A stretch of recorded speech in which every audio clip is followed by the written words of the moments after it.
శ్రోతలకు కథాలహరికి స్వాగతం.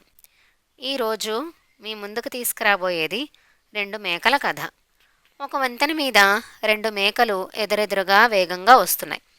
ఆ వంతెన మీద ఒకే మేకకు వెళ్లే దారి ఉంది. అది చాలా చిన్న వంతెన. ఈ చిన్న వంతెన మీద ఎదురెదురుగా వచ్చిన రెండు మేకలు నువ్వు పక్కకి తప్పుకో అంటే నువ్వు పక్కకి తప్పుకో అని వాదించుకుంటున్నాయి, పోట్లాడుకున్నాయి. నా మాటే నెగ్గాలి అని పట్టుబట్టాయి. తగ్గితే తలవంపులని, పక్కకి తప్పుకోవడం అంటే పరువు తగ్గటమని అనుకున్నాయి. ఏ మేక ఓడిపోవడానికి ఇష్టపడలేదు.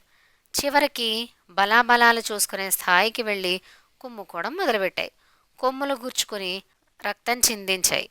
రక్తం చూసి మరీ రెచ్చిపోయి పోట్లాడుతూ వేగంగా ప్రవహిస్తున్న నదిలో పడి రెండు మేకలు మరణించాయి. తర్వాత మరో రెండు మేకలు అదే వంతెన మీద ఎదురెదురుగా వచ్చాయి. ఒకదాన్నొకటి చూసుకున్నాయి. ఒక మేక నేను త్వరగా వెళ్ళాలి, తొందర పని ఉంది, కాస్త దారిస్తావా, పక్కకు తప్పుకుంటావా అని అడిగింది. రెండో మేక సహృదయంతో దాని అవసరం గుర్తించి పక్కకు తప్పుకుంది. అది వెళ్ళిపోగానే తన దోవన తాను వెళ్ళిపోయింది. అర్థం లేని అహంకారం అనర్థాలకి దారితీసి రెండు మేకలు మరణించాయి. మంచి మనస్సుతో ఒకదాన్నొకటి అర్థం చేసుకున్న రెండు మేకలు క్షేమంగా వాటి గమ్యాన్ని చేరాయి. గోటితో పోయేదాన్ని గొడ్డలి దాకా తెచ్చుకోవడం అంటే ఇదే. ఈ రోజుకి కథతో ముగిద్దామండి. తిరిగి ఇంకొక కథతో కలుద్దాం.